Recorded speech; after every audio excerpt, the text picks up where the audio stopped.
There's an awful lot of numbers now coming out. After 30 or 40 years of hype about AI and the impact it might have, really the last 10 years or so, machine learning, artificial intelligence, robotics, a lot of things that Marcus, I think, just spoke about in his slides, have really started to actually prove themselves to be incredibly useful and incredibly powerful ideas. And that's leading the world of prediction to make some really quite bold claims. This number recently from PwC states that AI may well add $15.7 trillion to the global economy by 2030. There are all sorts of really huge numbers being bandied about because everyone's now starting to understand how powerful AI can be and what a disruptive, transformative effect it's likely to have on the global economy over the next 10, 20, 30 years. Something that is at least in scale the power of the internet, digital, mobile and social combined. Now, this is a very, very long story. It goes back really until the dawn of civilization. Going back to ancient Greece and to ancient Egypt, people were trying to imbue objects with intelligence. This is Pygmalion of Crete's Galatea, which is an old myth in Crete in which Pygmalion tried to imbue a statue that he created of his wife with life, with intelligence. Back then, they were trying to do it with magic. That was the concept that magic would create life in objects. And of course, they failed. But all through the Middle Ages, whether it be things like the Mechanical Turk coming out of Europe, people were trying to create automata. They were trying to create the notion of objects having life, having intelligence. Come the Industrial Revolution, it wasn't magic that people were trying to create life with. It was chemistry and electricity. So hence we have stories like Frankenstein's monster. But over the last 50 years or so, it's very much been computing has been the direction we've been looking to create some form of artificial intelligence, even artificial consciousness. And very much through all of our lives, it's been that science fiction kind of idea of artificial intelligence that's very much shaped how we think about AI, whether that's HAL from 2001: A Space Odyssey, almost 50 years ago, or more recently, AIs like Ava from Ex Machina. Films like that with that kind of brooding, potentially evil kind of human-like science fiction AI. Whereas actually the reality that's come to us in the last 10 years or so has been a lot more day-to-day, a lot more basic, a lot more friendly, a lot more useful. So where we had Hal or Lucy or Ava, we now have Siri, Cortana and Alexa. Just useful, everyday kind of services that people are now starting to use. But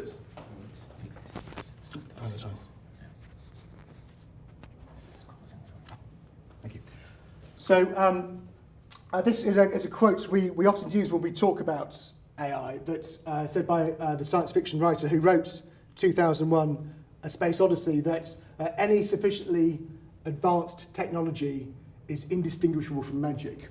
Now, AI is not magic yet, but there are many, many levels in which it's started to become quite magical. The fact is that many of the aspects of machine learning, we know that they work. They translate language incredibly efficiently. When tested against human translators, they work really, really well. But no one's actually quite sure how it works. It's just some kind of magic coming out of the system.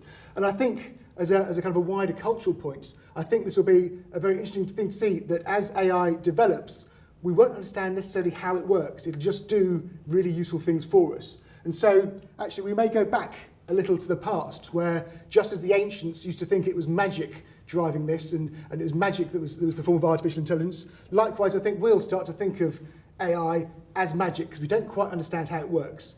Even the experts don't necessarily quite understand how it works, but it will be proven it is real. It's not a charade. It's something that is proven to work. And as I think Mark has mentioned earlier on, there are many, many types of AI. This is not just one technology.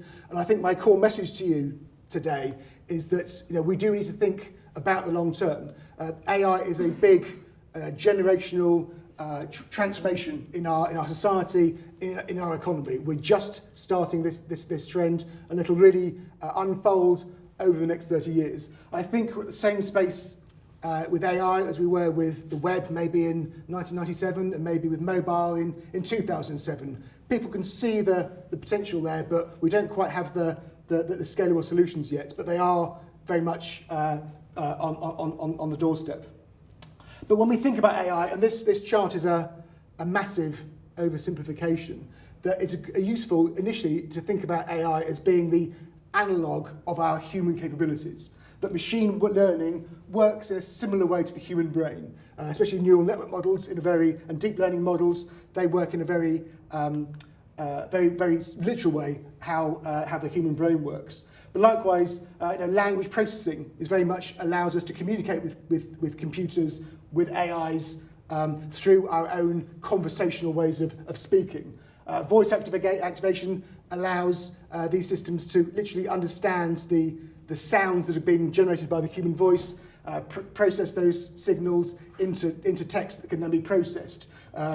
We have image recognition with the likes of Snapchat. Teenagers around the world are using Snapchat lenses, which use very advanced AI machine vision systems to impose dog ears on your face or other sort of silly kinds of ideas. There are all sorts of really interesting machine vision applications being built. One of the most interesting is, if you've not tried it, is the Pinterest camera service. So if you've ever used Pinterest, then just going around and you might see a nice vase in a restaurant. I think, well, that would look great in my living room, and you might take a photo of it and put it on your board. Actually, now the image recognition system can not just take that photo, it can see the objects. It can do a visual lookup against other things, and so you can buy either that vase or vases that look very similar in online marketplaces. And then likewise, we have the world of robotics starting to take off, whether that be lawnmowers in the Nordic region, or vacuum cleaners, or the care bots that are looking after elderly people in Japan. We're starting to see many more robots taking off. Likewise, there's a lot more autonomy out there with the world of driverless cars. That's something that is, those systems are out there. We're just solving the last few problems in that space, and just merely the impact of autonomous vehicles on global society, on economics, on all sorts of brands will be transformative in its own right, let alone all of the other things relating to our changing ecosystems, whether that be the home, our health, our cities, our global environment. AIs are now starting to optimize those different systems. When it comes to marketing, we really need to think, start to focus down, because it's such a huge topic that we like to think of it in terms of three broad use cases, three broad applications of AI. One is very much here, one is emerging, and one is a future direction. The first of these is marketing with AI. And I think Cormac maybe go into some of these issues later on in terms of the way that we utilise machine learning to optimise our campaigns, whether that be in terms of programmatic or content services, or choosing the right kind of influencer and what to say to them. We're able to automate and do a lot more detail behind our campaigns when it comes to using AI to optimise those services. It's developing really fast. There are new AI systems coming on board all the time. We are using an awful lot of machine learning algorithms, neural network attribution models. These things are cropping up all the time. Sometimes you see them, sometimes you don't, but an awful lot of marketing is now driven by AI, and it's really driving a quite significant performance improvement. But the next stage, consumers don't see this stuff so much. It just helps generate a better service. But when it comes to consumer-facing services, when it comes to those kind of service experiences, the AI-powered shops or the AI-powered apps, or the campaigns that we're generating, or the use of voice skills on Alexa or Google Home, brands are now starting to utilise consumer-facing AI services. And very much what we're starting to do now, and what the focus of Retail Revolution is how do we market those services? The fact is that the engineering, the skill sets of the engineers have got us to a great place where there's now something usable and scalable to really to generate to build on the opportunity here, we need to market these kind of services, and we'll come to that right at the end. But that's very much the emerging challenge, and also, and I think the key message here, and we'll come back to it again and again, which is how we're able to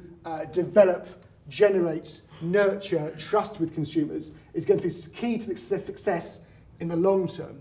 Because, as we'll see in a moment, AI won't just be a service that people use. People will start to outsource a lot of their decision making to AIs. And so in the longer term, not so today, but in the longer term, actually the AI will become our consumer. In many, many areas, we'll just say, I don't want to think about this kind of area. AI, you buy it for me. And actually it'll be those AIs that we're actually marketing to. To an extent, we do already do this. When it comes to the world of search engine optimization, essentially we are marketing to the search engine's algorithms. There are all sorts of AIs that sit within Google or Bing or any other search service, and essentially we are marketing to that system. That was a very simple thing 20 years ago. These days it's a hugely complex, hugely sophisticated area. But when it comes to voice search or vendor relationship management, the flip side of CRM, then we'll very much be marketing to AIs, but actually to do that successfully, we'll need to be able to market the current AIs that are consumer-facing a lot more effectively. And that's all part of this ongoing story of the development of the sophistication of different AI services. And we like to think of it on a grid. There are different stages, but it's a function of two different drivers. So the functionality is a product of both capability of the AI system, which the technology companies are driving. They're getting cleverer, able to do more things, but also, more importantly, trust. So not just what they can do, but what we as consumers want them to do. The first stage, and I'll try and illustrate what was originally a very technical chart with all sorts of technical jargon on it, with a little play that I've come up with, a very short vignette of if I was to stay here, unfortunately I have to fly home this evening, but if I was to stay here till Saturday and the weather was changing, how an AI, as it gets more advanced, we might have these kind of interactions. So stage one is very much where we're at, where we've been, essentially an intelligent search assistant. So today I can speak to Siri or Alexa or say, okay, Google, and say, how warm will it be in Helsinki on Saturday? And Alexa might say to me, it's going to be -2 degrees in Helsinki. And I'll say, so will it snow? And the next layer is, in fact, it's interactive and it's context aware. So when I say, will it snow, the system knows, will it snow on Saturday in Helsinki? Now that's something that's only quite recently been cracked. And the system may say, yes, it will snow. There may be 10 centimetres of snow in Helsinki this Saturday. And then when we start getting to, and essentially the state of the art with AIs at the moment exists kind of between these two layers. But there are things in the labs that go through all the different stages. Now that actually it starts to become coactive. It starts to suggest things. It understands I'm flying home on Saturday, and actually I may need to shift my cab booking 20 minutes earlier because the roads are going to be a bit snowy and there may be more traffic. And then it starts to become vicarious. It starts to actually understand my needs and actually going through everything and seeing what's important and what's not important. I should also maybe shift your reservation forwards. And actually, you had booked out on the terrace. It's going to be snowing, so the system will understand that people don't like eating in the snow. Maybe you Finns do like eating in the snow. I'm big English, I'm less keen. So maybe it'll suggest moving that indoors. It's starting to make proactive suggestions based on how I'm likely to feel. And then the fifth stage is when it becomes far more autonomous. And it's at this point I will have needed to give it permission to do a whole host of different things. Even I don't trust them quite yet to do these things, but as we develop that trust, then it'll be the brands that get to that stage where they have not just the capability, but also the permission to do some really advanced things. And it may be the case that actually, because of the snow, the plane is delayed, and so therefore I organised a historic walking tour of Helsinki for you, because I know that you love Helsinki, you love walking tours of cities you've not been to before, and because it's snowing and you keep falling over in the snow, actually I've also borrowed a pair of snowshoes from the hotel reception. So the AI is now starting to become, much like a really good assistant, and really kind of thinking about what kind of things you want in your life and understands your particular needs because it's got access to your very, very personal data and preferences. And And of course, that requires a huge amount of trust that will only be built up through these different layers. And that's essentially the core reason why we started the Retail Revolution study. The Retail Revolution study is very much focused on understanding consumer perceptions of AI, their changing retail behaviours, and also how and if they are using AI services in the field already. And so very much looking at those consumer perceptions, and therefore what are the possibilities and short-term pitfalls of AI. And so there's been an awful lot of studies about the economic impact of AI, about where the technology is going, but there's not really been that much about how consumers feel about these things. Now, the fact is there shouldn't have been until recently because consumers weren't using these technologies a huge amount. It's only really been in the last 18 months that these AI services have really started to kind of, be part of kind of the global consciousness, be part of, everyday consumer lives to some degree. Some people are really keen on these things, some people have only just heard of them. What we needed, because we would now start to say to our clients, you've got to take these things seriously, we need empirical evidence so we can start to make those decisions based on not a hunch or a feeling or just a vision, but actually on real data that allows us to model the potential performance of AI strategies and AI tactics. So just looking at some of the research, it's a really big thing. The guys will tell you a little bit about some of the specific findings for Finland. We've done it so far, it's been completed in 12 markets. We actually have data from another 2 markets being processed at the moment. So in a week or two's time, that chart will say 14 markets, about 15,000 respondents, actually about 18,000 so far. A big project working with a whole load of subject matter experts in academia. We worked very closely with the University of London on this. We had a whole load of qualitative testing, so going out and testing with real consumers, some people who were really keen on AI, some people who'd never heard about AI beforehand, AI services that were already out there and getting a qualitative understanding of these things, and also, really interestingly, a hackathon which we did with 6 of our clients, where we're able to, working very closely with the team at IBM Watson, able to build some proof of concept chatbots and machine vision systems for those 6 different clients, and then going out and testing those things with the consumer panels the weekend after we created them. So literally in 2 days, creating a set of different AI services, which were not something that will be consumer grade. They don't have the full depth there, but we can navigate consumers through some sort of demo pathways in those 2 days to see what kind of things people like about these things and what kind of things they don't. So I'll just take you through a few of the kind of the broader kind of findings, and then we'll start to look at how those findings relate to tactics for what's important about consumer engagement, and also how we start to organise ourselves to actually deliver on that opportunity. So when we first started this project, we really didn't know, how many people knew about AI. In our media bubble, it was very exciting, and we had 99% awareness, but real people out there across the markets in Europe, we really didn't know how many of them had heard of AI, how many people were using AI, how many people were keen to use AI. And so it was really interesting just to get that number.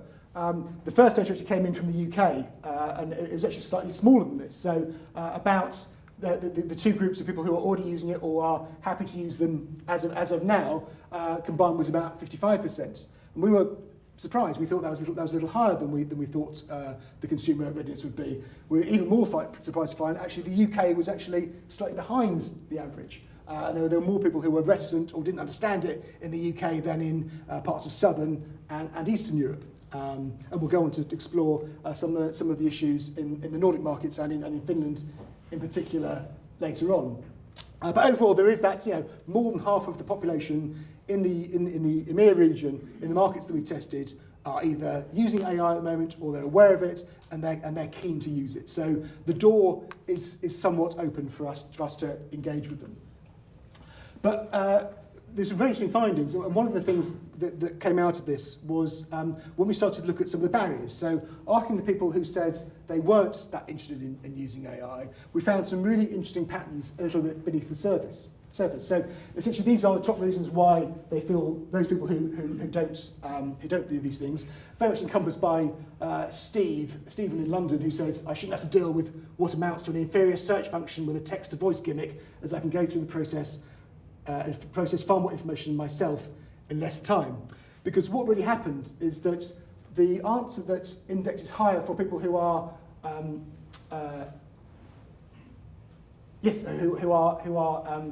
over 35 is that they feel they don't have the skill set. They're interested in AI, but they're a little bit unsure how to use it. So, I need to be taught how to use it is the answer that indexed highest for the over 35 audience. This is an audience that has lived through several digital revolutions. I remember as a younger man thinking, I don't need the internet to buy a plane ticket. I've been buying tickets in the late 90s, plane tickets from travel agents in the late 1990s. It works fine. I wouldn't think to go to a travel agent now to buy a plane ticket. I'd only do it online and probably only on a mobile device.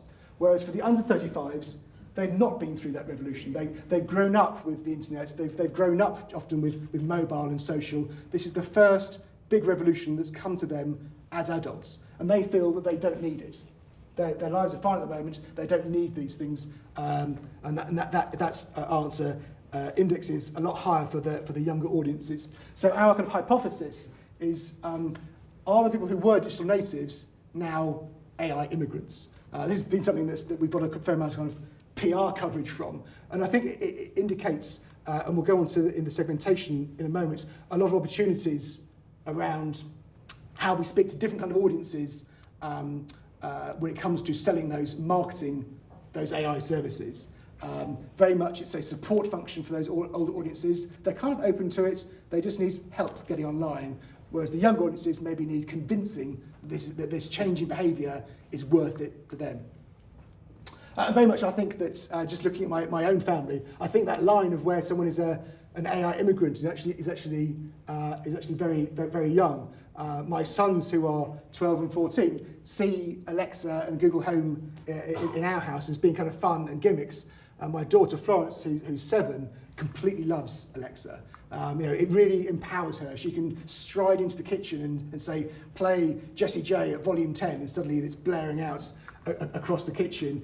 Really, really empowering for her. We went on holiday last week, and on the first night in the hotel, when we just arrived, she started to cry a little bit. And we were like saying, Florence, what's up? And she said, I miss Alexa. So it's just, just that impact of just, a 7-year-old child, really is kind of, not addicted, but really misses Alexa and the power that kind of service will bring to them. So when we come to a segmentation, this is literally hot off the press and still slightly a work in progress. That we only got the first cut of this on Monday, but I think it identifies some interesting patterns looking forwards. Essentially, there are 5 groups. There's a lot of detail behind this. Really, the interesting set are the 3 in the middle. So about 30% of the population score high in all the different areas. They want to use the technology. They understand the need state for it. These guys, they're going to use AI systems. They don't need much selling to. They're fine. The disengaged at the other end, likewise, not much point in speaking to that 10% of the population. They're not going to use AI for some time to come. It's this group in the middle that have some kind of level of openness to it, but they've all got their own specific barriers. Now that might be the active group who like to shop, they've got the need state, but they're a bit suspicious of the technology. They need to be convinced that the technology is going to be trusting with their data. The cautious group are open with the technology, but they're not interested in the fun stuff of AI. They just want that functional relationship. They just want to save money and do those functional things. Whereas the passive group are low on that functionality. Actually, they're higher in the human interaction. The thing that's worrying them is the fact that there's not a human behind all these things. They want the human aspect of AI to come through. And that very much leads us to some interesting ideas. Then actually it's kind of interesting in terms of those different kind of cluster memberships by age that unsurprisingly the enthusiasts do index higher for those younger audiences. But I think when it comes to the active and cautious audiences, they're a little bit older, and it's those older audiences that have the money. They're the people who are buying the high-value goods and services to a great extent. So how you talk to the that active audience in terms of that trust element, or how you talk to the cautious group in terms of just being really functional. They're buying a lot of stuff online, just showing how AI systems can really deliver on their functional needs, I think is a really interesting area. Whereas for the younger audience, it may be more the passives and the enthusiasts you're speaking to. And so it's that human, tech, and functional challenge that we really need to start to address. And that really comes through in terms of the trends that we're looking at. So the human aspect coming through with this notion of augmentation, not just automation. The functional aspect through the quality of the shopper experience, what people really want from their shopper experience. And then likewise, how trust will drive the new kind of personalization, how trust in the data and opening up your other data sets, your search history, your bank details, whatever those things might be, will allow you to generate new kinds of personalization experiences. So looking at augmentation and rather than just automation, after those data concerns, which are universally kind of really, really high, the next biggest ones relate to the opportunity to contact a human agent at any point during the interaction. So that's one of those concerns that people have. People don't want to be just thrown into an AI system and say, that's it, you're on your own. You need to have some kind of button that says, take me to a person. I've got lost. I can't work out the system. I need some help here. And so, having that right combination of automation and human input, the augmentation side of things, how AI augments human skill sets, is a really, really key thing to understand. That's going to be different by different sectors, and it's going to be different for different brands. So, really doing that kind of that work, the workshops, the brainstorming about, speaking to consumers, doing the research with your consumers about, where you can place the human interactions and where you might let the AI take over. And also how those kind of virtual interactions allow these to be part of that decision-making piece. So it's not just, we're not leaping straight to the notion of, the AI is just going to make all the decisions on behalf of the consumer. The consumer needs to feel as if they're in control. They're in control of the process. So very much it's that small set of baby steps. Don't start thinking about some huge AI system that's, state-of-the-art straight away. Introduce some of these elements. Introduce it into your current systems, your current website, your current mobile app. Maybe some extra kind of features there. So there's lots of smaller steps rather than one huge leap. And don't think about AI as just some kind of add-on where you just take what you currently got and just slap on the AI on top of it. You do need to think about how the experience will be different, where it can really start to add value of some kind. This example from Sephora, I think, is a good example. So this is very much using more machine vision about how you can start to take different looks, different makeup things, a bit more of a kind of fun aspect, different kind of looks and things.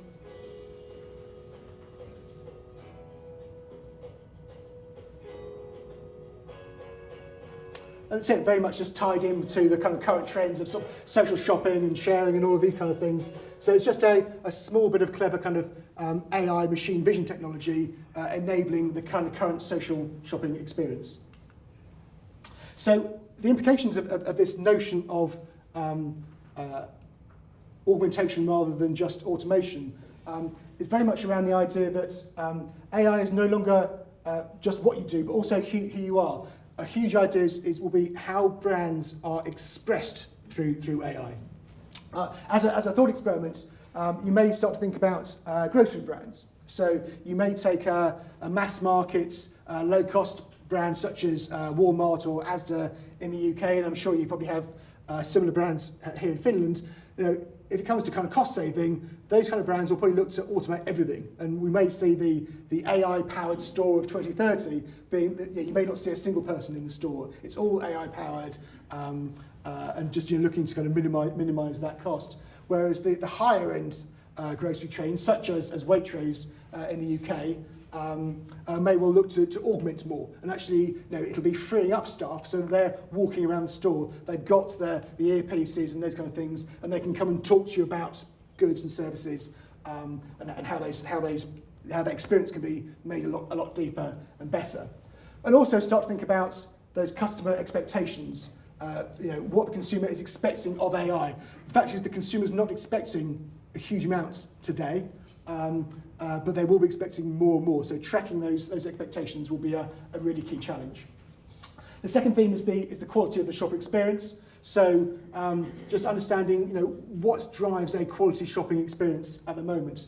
And the fact is, some really clear signals came from the survey that the things that people most want are easy payment methods, quick delivery, customer service, because that's what they've always wanted. That's, it's very much that notion of, as Henry Ford says 100 years ago, that, had I asked consumers what they want, it's a faster horse. But in a sense, we need to give them that faster horse initially. We need to start thinking about how AI services can deliver on those things. We're not leaping straight to some radically new experience. But saying that, those who have used it, so people who have used chatbots in the past, actually are indexed a lot higher for those personalisation and in-store experience answers and need states. So I think over time, as we continue with this survey, then we'll start to see these things become more and more important. These things are just hygiene, and brands will be differentiated based on personalisation and in-store experience. And what people are really looking for at the moment is that notion of assurance, convenience, and relevance. So, big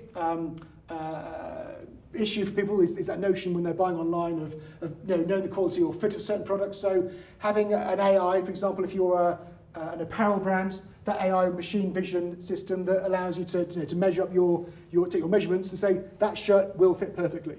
There's a great AI service called Shirt Fit Finder that came out of the US that literally will recommend the brands based on your precise measurements. The Amazon Echo Look actually has some services that looks at your kind of body shape and will recommend clothing and what kind of things will look good at you. Likewise, the notion of a bot that allows you to save time queuing at the till is hugely useful. And likewise also just the relevance of not being able to get kind of that relevant assistance in time, that piece around a chatbot that will take you to the human help as quickly as possible. And there are many kind of moments that are becoming available that are driving that kind of quality of experience. That might be finding the perfect gift, that might be getting rewards or getting up to speed with content, or how you may be able to kind of get a good look or step into a TV series. Easy, quick moments or more immersive moments. There are more and more opportunities opening up for us. This is an example from Starbucks called My Starbucks Barista that's been going in the US for a little while now.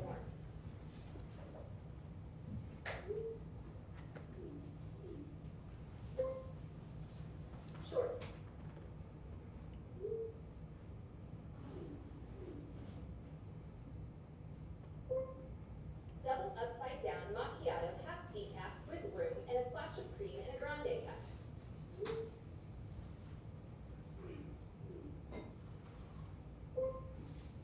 Yes.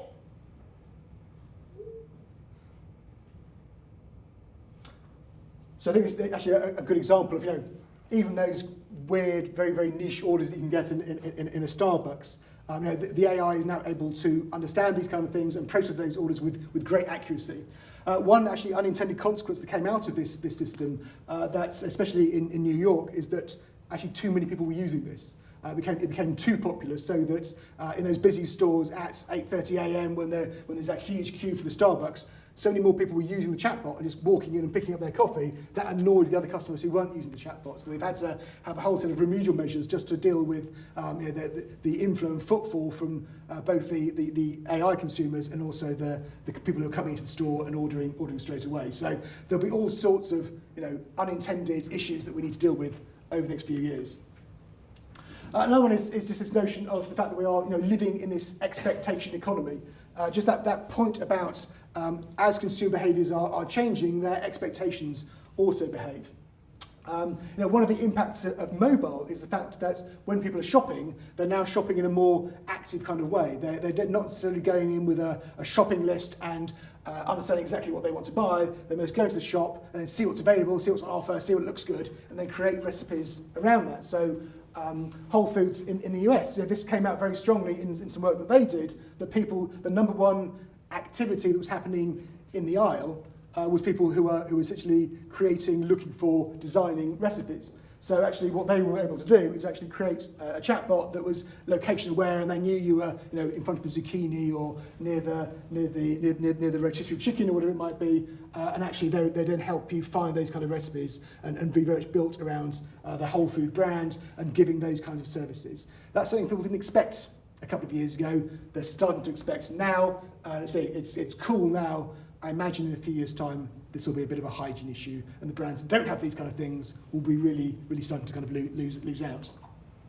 So the implications of here of really start to think about the process and people's expectations there. One aspect is to not be afraid to sometimes add in friction into the certain categories. It's not just about being just as fast as possible. For some brands, it'll be a case of especially for Waitrose in the UK, they're actually starting to add some more steps into the process, so that you think a bit more deeply about the background and the provenance of the products that you're buying. So you may make the interaction slightly longer, but actually you're making it more meaningful, which is really useful for some kind of consumers. So very much think about the segments of your consumers who are maximisers, who are looking to do as much as possible, as well as the minimisers who just want to do these things as fast as possible.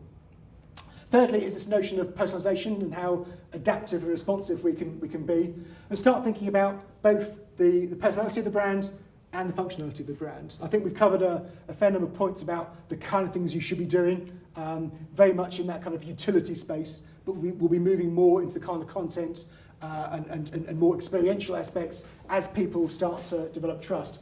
But also, just think about the brand's personality.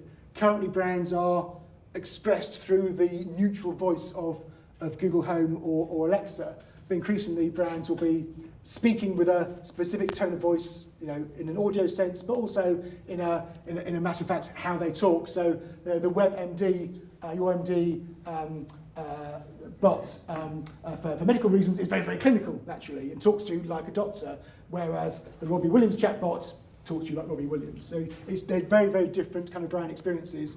I'm just trying to understand what your brand might sound like in this space. That's probably something we need to be doing, in the lab with a small set of consumers. You don't necessarily want to be discovering your voice out in the field, but it's a really critical question to understand how you can have a distinctive voice in this kind of AI environment, and how this AI voice can really be a piece of brand equity that you can leverage.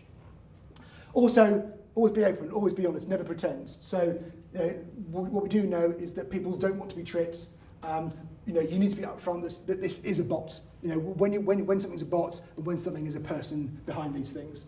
It's easy to dupe people, but if they ever find out, then that trust evaporates really quickly. And I make the point again and again that the strategic imperative here is to build trust over several years. The hugely disruptive element of AI will happen over the next few years. There won't be a year of AI. It will happen just as there wasn't a year of mobile. The mobile revolution happened over 20 years or so. The AI revolution will likewise happen over 20 years or so, but you need to get in early to make those learnings because you're building that trust over time. I think we're going a bit short on time, so this is an eBay example, essentially, which covers a lot of the points made there in terms of generating more and more services based on the data that you've got. You give it more permission, it'll generate services around pricing or photos or whatever it might be. Just quickly on the implications here are that really start thinking about the personality and tone of voice that match the brand or extend the brand. Don't think about personalisation as drawing on just those historical actions and narrowing down to a smaller set of choices. The AI should be exploring the whole range of things. It's not just the most popular thing. It's the thing that's right for you as a specific consumer. So, how it can explore the long tail of your product line that allows you to find exactly what's right for you as a consumer. And that itself will create that sense of surprise and wonder. So a few of the key findings, just wrapping up this section really, is that we do have an issue with a so what problem that consumers have had trouble in imagining the use cases. But what we found when we did the qualitative analysis, that once we showed people those AI services, they knew what they liked and they knew what they didn't like very, very quickly. And once they start using these things, their sophistication grows really, really quickly. We need to be focusing initially on AI to reduce those shopper frustrations. So those top 3 reasons all relates to minimising negative experiences. There is a huge amount of mistrust at the moment and safety worries. That's the biggest challenge. I think that's part of that kind of sci-fi hangover that we think that we're kind of giving all our data to Hal, and he's going to suddenly turn on us. So that's part of the imperative here, that being really open, really honest. Don't think about a quick trick that can maybe generate some value in the short term that has a longer term implication. It'll be the brands that build on that trust. Google do this really well. The big platforms do this really well. They're really, really careful about what they do because they know that this is a long-term game. But also, the value exchange, once you do show where that value is, then and you can be trusted, then people are prepared to give up that data. Once they know that we need access to your Facebook profile or your search history or your shopping history or whatever it might be, then they're happy to do that, so long as they understand what's in it for them. And also those needs are very, very different by category. We have all that within the decks, and I'm sure there'll be conversations going on that relate to specific sectors over the next few weeks and months that really dig deep into how it may work in finance or automotive or food or whatever retail category we're talking about. And also remembering that this is just the beginning, that those perceptions are changing really quickly, and that there are still many scenarios possible out there. But we need to be really careful and really nurture that trust. So that's talking about how we speak to consumers, how you should act in front of consumers. Just a few quick thoughts in terms of some guiding principles about organising around that, how we, as a marketing value chain, can organise ourselves. So a really, really obvious point first of thinking audience first. As I've said, AI to date has been led by the engineering community. And it should be. They've got us to that stage of the proof of concept of something that works. The APIs are functional. And there's now an ecosystem of AI services out there. But very much, you take AlphaGo, that's a great service. No one's got a need for a Go machine intelligence. They're doing it because they can. It's the right challenge to drive their technology forward, but there's no practical day-to-day use of that particular system. What we need to do now is have the marketing community start to take a lead. If we go back to that chart with the 2 axes on there, the capability has been driven forward. We don't have the trust yet, so it's very much thinking around how we start to contextualise those services, focusing on the what, the when, and how frequently we're speaking to people these things. These are classic marketing communications, media planning issues. This is what we are good at as a community. So we really need to start to have the data about what consumers are looking for, testing what we believe they need, and understand the context of everyday life, and design those services around them. They may be less technically sophisticated, but they're very much welcomed by consumers in terms of just their real day-to-day lives, and so that they'll start to go on that journey with you. And very much making that kind of commitment to transparency and shared powers is a really big thing. Only 23% of people really trust AI. 33% of people don't trust AI and really have quite a significant set of barriers around that. So we really need to be very much open about how the data is being used, how they have controlled, and how we can show the value of we as a brand delivering that service. And I think there's an interesting kind of tension going on here between the platform and the brand. Is that we need to be it needs to be the brand is probably trusted more than the platform, because if the platform is trusted more, then people's behaviours and permissions will navigate towards the big platforms, and that's a big long-term strategic risk. Likewise, but also position yourself to allow for that kind of flexibility. Be relatively tech agnostic. Have a vision for where we want to go, but whether it's this particular chatbot platform or that particular chatbot platform, we don't want to be wedded to something too much for the long term, because we just don't know where the breakthrough is going to come from. There's going to be some garage somewhere with some bright 22-year-old will announce something amazing next year, but I don't know where it's going to come from, and I don't think any of us do. But likewise, we do need to remain close to those big players, because just as some innovations will come from a garage somewhere near Shanghai, Also, tens of billions of dollars are being invested by the big platforms. We, as brand advertisers, are very close to those big platforms. It is our investment in Google and Facebook and the like that is paying for all of this investment.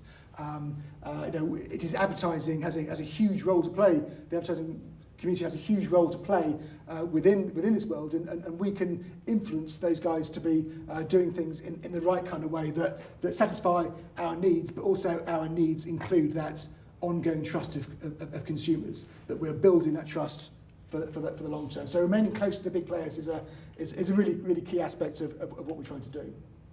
And also, of course, just bringing those right skills to the table. This is not something that is ever going to be a single silo issue. There shouldn't be an AI for the product team and an AI for the service team and an AI for the marketing team. There needs to be the brand AI services, a brand AI strategy developed by an AI team. And the fact is we've seen this many times beforehand. We've seen this with social, that social only really works when the teams come together and understand their various different needs and the tensions that exist there. It'll be the same situation with AI. We're providing a useful services by being a neutral third party to help maybe navigate some of those tensions and bring those teams together, and also be someone to kind of speak to about some of that kind of external advice, and especially that consumer perspective as well. So a wide range of skills is really fundamental to long-term success. And finally, just kind of starting to kind of wrap up really, that as we start to develop, commit to a vision, to understand what those kind of baby steps are, what consumer really needs, those media planning, marketing communications planning ideas, and once you've got something you feel it can be taken out into the field, it starts to need to scale. So success really needs scale, and so therefore a big part of this, just as we've seen with apps, is actually advertising all of those services. And there are lots of interesting new models. The initial models are very much built around traditional things that might be how we're doing these things with social display ads or search ads and things on your own sites. A lot of stuff relating to clever uses of kind of codes and these kind of things that recognise and especially connect services to real world applications. And also an emerging kind of marketplace of chatbots or AI services. A really interesting one is the marketplace that's come out of is a thing called WeChat mini programs coming out of China. So that's actually a strange kind of app store in the sense of you don't actually come and go in and buy the apps. It's just you have a certain need, and actually then the system will just download the relevant AI. They call them mini programs because they can't use the term app for trademark reasons.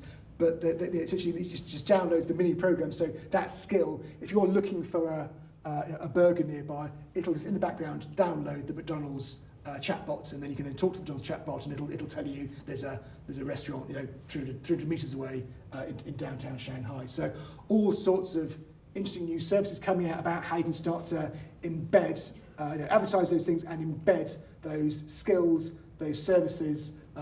I think in 10 years' time we might start to think, coming back to the magic point, we'll start to think of these things as spells because they're so clever, we don't know how they work, and it really will be quite magical. So really I suppose the key points I want to leave you with that I think already, but very much in winning in retail in the 2020s will be how we apply these enormously powerful new technologies to people's everyday needs. It'll be how brands answer those everyday needs. It'll be the needs that people understand today. It'll be emerging needs in a few years' time. But brands and their value systems will increasingly be expressed through the way that they use AI. Some people will be very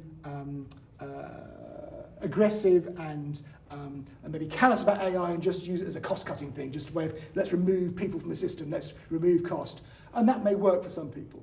But for brands to really work, it'll be how they empower their staff, how they empower their customers, how they generate new kinds of experiences, while also removing some of the friction that's there, but putting new kinds of friction that generate new kinds of experiences back into the system. And really importantly, that this is something that can't happen instantly. By the time there is a clear AI solution available to you in your sector, it's already too late. The person who's invented that thing and who's developed that will already be a long way ahead of you, and it'll be very, very hard to catch up. It's about engaging now on those smaller things, understanding what is it that's annoying consumers, where can a chatbot help? It may even be something that in the next year or so doesn't necessarily go out to consumers. It's a sort of lab studies and things. But engaging now will enable you to have that, understand the advantage and understand where the potential exists and where the pitfalls exist for engaging consumers with AI through the next decade, and as it's really quite transformative. So thanks very much. Hopefully there's something interesting there for you, and I think I'm handing over to Timo to explore some of the ideas about what that really means for the Finnish market in particular. Thank you.